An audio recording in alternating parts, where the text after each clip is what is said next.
बच्चों नमस्कार। बच्चों आज एक इशू को लेकर के डॉक्टर साहब, डॉक्टर अंकुश मेरे पास आए हैं और ये कह रहे हैं कि सर बहुत सारी एक प्रॉब्लम, बहुत बड़ी एक प्रॉब्लम है और वो ये प्रॉब्लम है कि अगर उस बच्चे ने अगर ध्यान नहीं दिया तो शायद वो बहुत नुकसान में जाएगा, क्योंकि बच्चा बहुत मेहनत के बाद वहाँ तक पहुँचता है और फाइनली अगर वो फेल होता है तो फिर वो बहुत टूटता है। तो बच्चे बात है कि इस बार क्या हर बार भी अब हो सकता है ऐसा हो। पहली बार एसएससी जीडी के अंदर ऐसा हुआ कि फिजिकल और तुरंत मेडिकल ले लिए इन लोगों ने और 2-3 दिन के अंदर सब कुछ फ्री। रीमेडिकल में भी टाइम नहीं देते, रीमेडिकल भी आपका नेक्स्ट डे ही हो जाता है। आई थिंक सर मैक्सिमम जो दे रहे हैं वो 48 आवर्स का टाइम दे रहे हैं, 48 2 दिन के आवर्स लिए, 2 दिन का 2 दिन का टाइम टाइम दे जी। रहे हैं। तो अगर किसी बच्चे को कोई कमी है तो वो उसी दिन उसको पता चलती है। देखिए बहुत छोटी छोटी कमी होती है, जैसे किसी के कान के पर्दे में छेद सही है है, एग्जैक्टली सर। है ना, तो वो सही किया जा सकता बिल्कुल किया जा सकता है है ना। सर। किसी की कोई ऐसी कमी है कि सर इसमें तो 7 दिन के अंदर ये बिल्कुल ही फिट हो जाता, बिल्कुल जी बिल्कुल या सर। इसके लिए इसको 4 दिन में मिलते तो भी फिट हो तो भी जाता। फिट हो जाता, बिल्कुल सर। पर अब चूंकि 2 दिन बाद ही रीमेडिकल है उसका, एक दिन बाद यानी नेक्स्ट डे ही रीमेडिकल है, तो बच्चा फेल होना तय तय है, है सर, बिल्कुल एग्जैक्टली। जबकि वो कमी बहुत छोटी सी थी। बिल्कुल सर, एग्जैक्टली। तो बच्चे क्या है कि ये परमानेंट, पहले तो आपको जो है फेल करेंगे, टेम्परेरी अनफिट करेंगे, फिर रीमेडिकल में आपको परमानेंटली अनफिट कर देते हैं। फिर आपके पास ऑप्शन कुछ नहीं बचता, आप कहते हो अगली बार फिर एसएससी जीडी देना है। सोचो उस स्टेज से रहने में ना बहुत दिक्कत होती है। ऐसे कुछ बच्चों के साथ जो 160 में से 160 से ज्यादा मार्क्स लेके आए, उनके साथ भी ऐसा हुआ एक दो बच्चों के साथ। जी सर। और जब 160 से कोई ज्यादा मार्क्स लेके आया हो और वो ये मान चुका होगा, ऑब्वियसली मान चुका होगा, आप भी लाओगे तो आप भी मान लो कि मेरा तो फाइनली एसएसएफ मुझे मिल गया, और फिर अगर वो मेडिकल में रह जाए तो उससे बड़ा दुख कुछ नहीं हो सकता।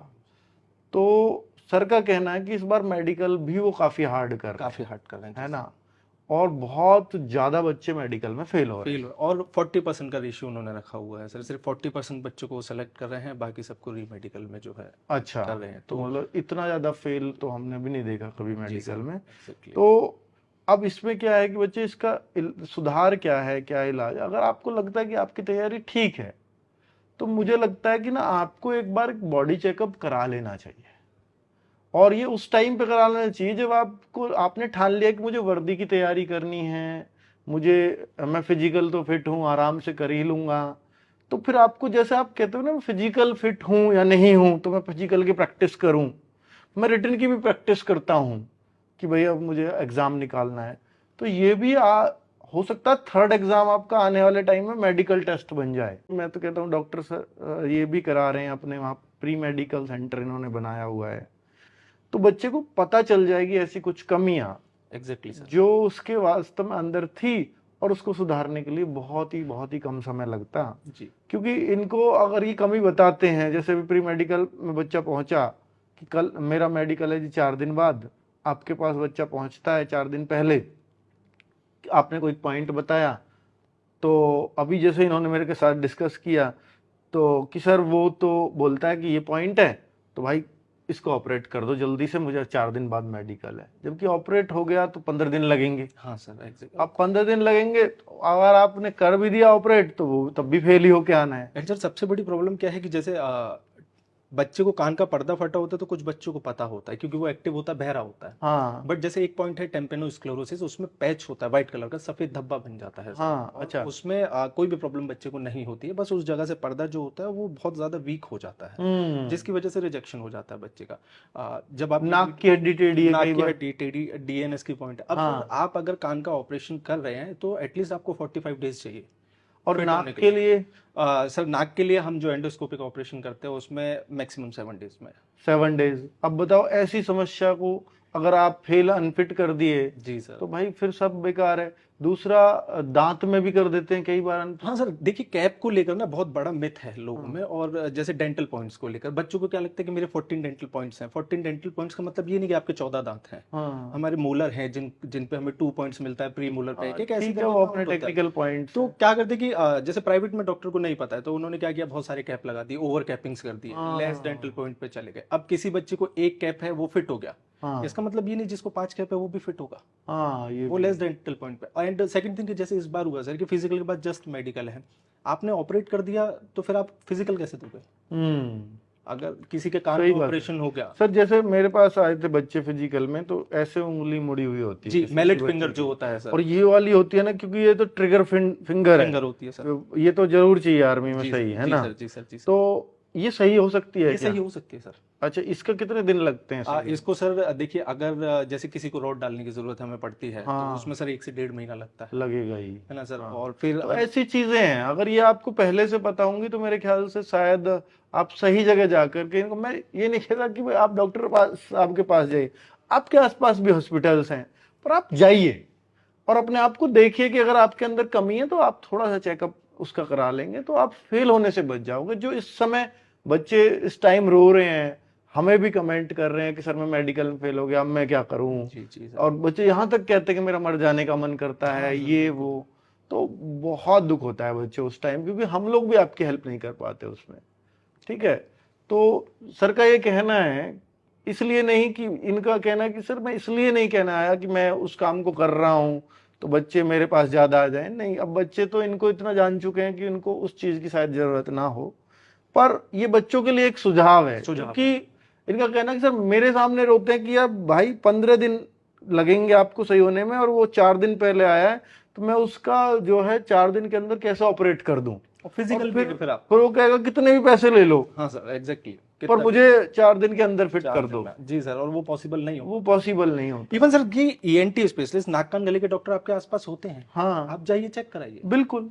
आई के डॉक्टर आपको पता है कि ठीक है मेरी आंख में कोई प्रॉब्लम है या कुछ भी है, तो आप उनके पास जाइए चेक कराइए। पर ऐसा है ना, बहुत सारी चीजें, अब बच्चे के सामने यहाँ एक रियल इशू क्या आता है, जी वो कहता है कि यार मैं चेकअप कैसे हॉस्पिटल पहुंच जाऊं, क्या मैं ये कहूं कि मेरा चेकअप कर दो सारा?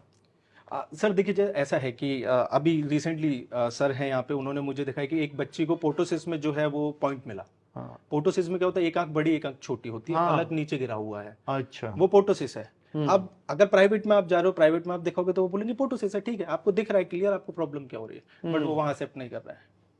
शायद इसीलिए बच्चा हमारे पास प्री मेडिकल कराने आता हाँ, है ना सर। तो तो फिर बहुत इसके सी लिए चीजें थोड़ा हैं। एक्सपीरियंस चाहिए होता है, एक्सपीरियंस तो है चाहिए। ना, जी सर। जिनको डॉक्टर्स जो उनसे रिलेट करते हैं, पैरामिलिट्री फोर्सेस के बच्चों को लगातार देख जी रहे हैं, सर जी तो सर। इसलिए मैंने सर का और गायत्री जी जो हैं उनको काफी एक्सपीरियंस है, तो जिसके पास जो नजदीक पड़े, जैसे पड़े। मैं नहीं बोलता कि आप एसएसआर प्री मेडिकल पे जाओ, मैं नहीं बोलता, आपको जहां अच्छा लगता है आप जाइए, बट एटलीस्ट चेक कराइए। एटलीस्ट चेक करा आपके टाइम रहते हेल्प कर दीजिए, है ना, लास्ट में लें, क्योंकि डिसअपॉइंट ना हो चेकअप जाए। में कोई बहुत पैसा नहीं लगता मेरे ख्याल से। आपके यहाँ सर कितनी? 500 रुपीज। 500, अगर केवल 500 रुपए? 500, अगर आप 6 महीने पहले मेडिकल करा ले रहे हैं हाँ। और 500 रुपये अगर आप उसके लिए खर्च कर रहे हैं, और उस 500 रुपये में आपको पता है कि आपको क्या क्या पॉइंट्स हैं, किन चीजों को आपको ठीक कराना है, तो यू हैव इनफ टाइम, आपके पास पूरा समय है कि आप प्लान कर सकते हैं कि मैं इतने टाइम पे फिजिकल कर नहीं, लूंगा। मुझे बच्चे बता रहे थे आपके यहाँ 2000 रुपए भी फीस? सर 2000 रुपये में क्या होता है कि जैसे हम ना सर बच्चे को फोर्स नहीं करते हैं। हाँ। मैं आपको बता कि 2000 रुपये में जैसे कंप्लीट मेडिकल होता है, कंप्लीट मेडिकल में सारे ब्लड टेस्ट हो गए जो SSCGD में होते हैं। 500 में क्या है? 500 में सर जैसे आर्मी में ब्लड टेस्ट नहीं होता है, ओके। तो हम उसका चार्ज बच्चे से क्यों कराएं, हम्म, है ना सर। नेवी में SSCGD में होता है SSCGD में blood test, urine test, sugar test, सब एक्सरे कुछ होता वगैरह है? सब कुछ होता तो है सर। GD का कोई बच्चा आया तो आप वो 2000 रुपए उससे? 2000 रुपये उसका होता है, और जो आर्मी में जो बच्चा आता है 500 रुपीज। 500 में। एंड उसमें भी दूसरी चीज है कि अगर आपके पास 2000 रुपये नहीं है, हाँ, आप 500 रुपये में मेडिकल कराइए, मैं आपको सारे ब्लड टेस्ट लिख कर देता हूँ। आप कहीं भी करा आप दीजिए। गवर्नमेंट हॉस्पिटल में ब्लड टेस्ट कराइए, आप हमें रिपोर्ट्स भेजिए, हम आपको बता रहे हैं। ओके ओके, हम ये आपको भी एक suggestion वजह दे है, रहे हैं। सही ये बात है। तो आप 500 रुपये में मेडिकल आपने करा लिया, तो ये भी चीज तो फिर अगर 500 1000, मैं तो कहूंगा अगर 2000 भी खर्च करने पड़े किसी बच्चे को, और उससे ये पता लग जाता है कि मैं यार फिट हूँ, अब मुझे मेडिकल की टेंशन नहीं लेनी, और मुझे लगता है कि जिसको आप फिट कर देते हो वो शायद फिट हो भी जाता है। जी सर। ऐसा एंड सेकंड थिंग सर कि ना हम 2000 रुपये हर बच्चे से नहीं ले रहे हैं। जैसे जो बच्चा अपना रिटन क्लियर कर चुका है और उसका मेडिकल नियर बाई है, तो हम उसे सजेस्ट करते हैं कि देखो वहाँ पे ये टेस्ट होने वाले हैं, अगर आप कराना चाहते हैं यू आर मोस्ट वेलकम, आप नहीं कराना चाहते आप 500 रुपये दीजिए, बाकी करा लीजिए। जैसे बहुत बच्चों को भी चेस्ट में पॉइंट मिल रहा है, तो उन्होंने मेरे से बोला कि सर हमें चेस्ट में पॉइंट मिल गया, तो वो पॉइंट देखा वो एक्सरे में है, उनको ब्रोंकोवास्कुलर मार्किंग्स हैं या कोई प्रॉब्लम है। अब फिर उससे पूछा कि आपने एक्सरे कराया था क्या, तो वो बोलते हैं कि नहीं सर एक्सरे तो नहीं कराया। ठीक वो सर, नहीं आपका बताता है। SS4 बच्चे SS4 का प्री-मेडिकल ढूंढते क्या, ये आगरा में है ना? सर, आगरा में। ठीक है। Exactly sir. तो मैं तो कभी गया नहीं हूँ बच्चों, और ठीक है, अगर आपको लगता है कि इसकी ज़रूरत है या मुझे डाउट है कि मैं फिट हूँ या नहीं हूँ, तो आप ज़रूर चेक करा लीजिए, क्योंकि कई बार पॉइंट जैसा आपका है शायद मेरे को पता होता है, कान का मेरे को पता है, नाक में मुझे दिक्कत हो रही है मेरे को पता है, और बहुत सारे पॉइंट ऐसे हो सकते हैं कि जो बच्चे को पता ही नहीं पता कि ही मेरे को नहीं वास्तव में पॉइंट है भी या नहीं है। सर। 15 टू 18 पॉइंट्स हैं जो सिर्फ प्राइवेट पार्ट्स में चेक होता है। अच्छा, केवल 15 to 18 18 पॉइंट्स पॉइंट्स चेक सिर्फ होता है। प्राइवेट पार्ट्स में। हम्म। आपको पाइल्स है, आपको एक्सटर्नल हेमोइड है, फिशर है, फिटसुला है, एनल टैग है, ये है सर, हाइड्रोसिस है, वेरिकोसील है, फीमोसिस है, हाइपोस्पिडिसिस है, बहुत सारे पॉइंट हैं। अब ये सारे पॉइंट SSCGD में चेक होते हैं? एसएससीजीडी में चेक होते हैं सर। कमाल है। अब प्राइवेट में आप गए, हाइपोस्पीडियसिस अगर आपको है तो वो डॉक्टर बोलते थे ठीक है हाइपोस्पीडियसिस है, कोई प्रॉब्लम नहीं, नॉर्मल लाइफ के लिए ठीक है। फीमेल्स का भी बहुत टफ टेस्ट हो रहा है? हाँ सर, फीमेल्स का भी कर रहे हैं। और अभी सर क्या है कि फीमेल्स का जो है नवंबर लास्ट में जो मोस्टली इन्होंने प्लान किया है एसएससीजीडी वाले, SSC अभी फीमेल्स के नहीं फीमेल्स चल का रहे बहुत मेडिकल? कम मेडिकल हुए हैं सर अभी। जितने भी फीमेल्स हैं वो नवंबर लास्ट में, नवंबर में ओके, मोस्टली जो बैच है वो पूरा ठीक। फीमेल्स के लिए इन्होंने रखा हुआ है, तो उस टाइम पे फीमेल्स का होना। ठीक। और हमारे पास फीमेल डॉक्टर भी हैं। जी जैसे जी। लास्ट टाइम हम आए थे आपके पास तो सर हाँ, female यहाँ doctor किया भी था आपने, हाँ। किया था सर। जी जी। तो मेरा कहना ये है सर कि ठीक है, आपको जहाँ पे ट्रस्ट हो रहा है आप कराइए, बट एटलीस्ट कराइए कि बाद में आपको ये चीज़ फील नहीं होनी चाहिए कि अगर मुझे किसी ने ये चीज़ गाइड कर दी होती तो आई थिंक मैं पास हो गया होता। बिल्कुल। वही ये वैसे ये बातें मैंने सिर्फ इसलिए की हैं डॉक्टर साहब से कि आप तक ये बातें पहुंच सकें, और आप लास्ट टाइम में ये परेशान ना हो कि अब मैं क्या करूं। और जब अब मैं क्या करूं, जब आपके पास जवाब नहीं होता, तब किसी के पास भी नहीं होता उस बात का जवाब। फिर आपको सिर्फ निराश होकर लौटना पड़ेगा, और हम लोग भी कुछ नहीं कर सकते। हम लोग भी कहेंगे कि भाई अब सॉरी, इसमें हम आपकी हेल्प नहीं कर सकते। बिल्कुल सर। ठीक है बच्चे, नमस्कार।